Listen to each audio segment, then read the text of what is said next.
జై శ్రీమన్నారాయణ. అస్మద్గురుభ్యో నమ. శ్రీమతే రామానుజాయ నమః. ఈరోజు మంచి మాటలో రంతిదేవుని యొక్క దానగుణం గురించి కొంచెం తెలుసుకుందాం. అన్నము లేదు కొన్ని మధుర అంబువులున్నవి, రావుమన్న రామన్న శరీరధారులకు రాపద వచ్చిన వారి ఆపదల్ రన్నన మంచి వారికి సుఖంబులు చీట కంటే నుండు మేలున్నదే నాకు దిక్కు పురుషోత్తముడొక్కడ సొమ్ము పుల్కస.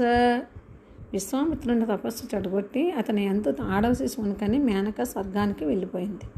విశ్వామిత్ర మహర్షి కూడా ఆ బాలికను వదిలి వెళ్ళిపోగా కణ్వ మహర్షి తమ ఆశ్రమంలో తన కూతురిగా శకుంతలను పెంచి పెద్ద చేయగా శకుంతల పెరిగి పెద్దదై దుష్యంతుని గాంధర్వ వివాహం చేసుకుని భరతుని కన్నది. ఆ భరతుని వంశ పరంపరలోని వాడే రంతిదేవుడు. రంతిదేవుడు గొప్ప మహారాజు.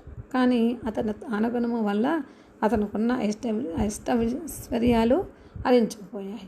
ఒకసారి ఇక్కడు పేదరికంలో 48 రోజులు కుటుంబం యావత్తు ఆకలితో అలమటించిపోయారు. దైవవశాన వారికి ఒక రోజుకు సరిపడా నీరు, నేతి పాయసము లభించాయి. సరిగా అదే సమయంలో ఒక వృద్ధ బ్రాహ్మణుడు ఆకలితో భిక్ష అడుగగా రంతిదేవుడు తన అర్ధభాగాన్ని అతనికి ఇచ్చేశాడు.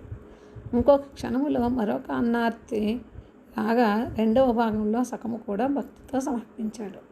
ఇంతలో ఒక శూద్రుడు రాగా ఇతరుడి వల్ల తనకు దొరికిన ఆహారం సద్వినియోగమైనదని మిగతా పావుభాగం కూడా ఆహారం రంతిదేవుడు వానికి సమర్పించేశాడు.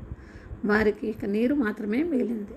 అది త్రాగబోగా ఒక చండాలుడు వచ్చి అతన్ని ఆకలి అని అడగగా, అన్న ఆహారం ఏయో నా దగ్గర లేదు, తీయటి నీరు మాత్రమే ఉన్నది, వచ్చి నీ దప్పిక తీర్చుకోమయ్యా, ఇంతకన్నా పుణ్యమేమున్నది, ఇక నాకు ఆ పరమాత్మయే దిక్కు అని పలికి ఆ చండాలునికి ఆ నీరు సమర్పించి పై విధముగా తన దానగుణాన్ని ప్రదర్శించాడు.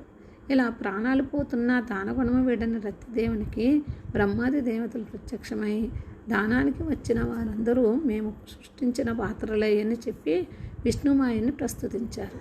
ఆ విధంగా రంతిదేవుడు పరమాత్మ కారుణ్యం వల్ల కైవల్య పదానికి చేరుకున్నాడు. సర్వం శ్రీకృష్ణార్పణమస్తు. జై శ్రీమన్నారాయణ.